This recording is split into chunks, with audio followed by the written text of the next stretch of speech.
ఇటీవల కాలంలో చాలా మంది షార్ట్ ఫిలిమ్స్ కామెడీ వీడియోలు చేసి తమను తాము ప్రూవ్ చేసుకొని సినిమాల్లో అవకాశాలు కొట్టేస్తున్నారు. ముఖ్యంగా కొంతమంది హీరోలుగా ఎంట్రీ ఇస్తున్నారు. సుహాస్ కలర్ ఫోటోస్ సినిమాతో హీరోగా మారి ఆ తర్వాత writer Padma Bhushan Ambajipeta marriage band సినిమాలతో ఆకట్టుకున్నాడు. తాజాగా ఇదే కోవలో హర్ష చెముడు అలియాస్ వైవా హర్ష తన అదృష్టాన్ని పరీక్షించుకోనున్నాడు.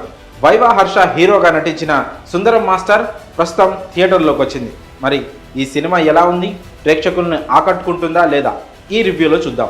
సినిమా కథ విషయానికి వస్తే సుందరం మాస్టర్ గవర్నమెంట్ టీచర్.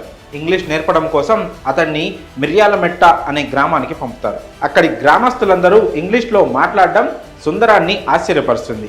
మరి సుందరం మాస్టర్ తను వెళ్ళిన పనిని పూర్తి చేశాడా, ఈ క్రమంలో అతడు ఎలాంటి పరిస్థితులను ఎదుర్కొన్నాడు అనేది మిగతా కథ.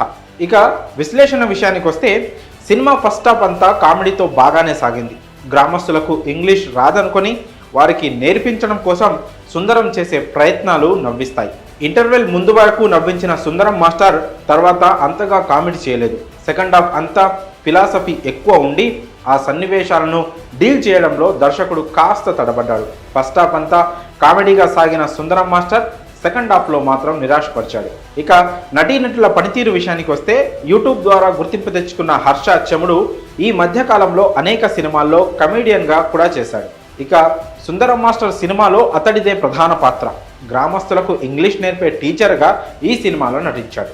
అలానే ఈ చిత్రంలో దివ్య శ్రీపాద, బాలకృష్ణ, నీలకంఠపుర మిగతా నటీనటులు గ్రామస్తుల పాత్రలో కనిపించారు. శ్రీచరణ్ పాకాల అందించిన మ్యూజిక్ బాగుంది. ఈ సినిమా బలాల విషయానికి వస్తే ఫస్ట్ హాఫ్లో comedy, Sricharan music pre climax అని చెప్పుకోవచ్చు. ఇక బలహీనతల విషయానికి వస్తే క్లైమాక్స్ సన్నివేశాలు పెద్దగా ఆకట్టుకోలేదు. సుందరం మారిన తీరును సరిగా ఎలివేట్ చేయలేకపోవడం ఇందులో మైనస్. ఈ సినిమాకు మేమిచ్చే రేటింగ్ 2/5.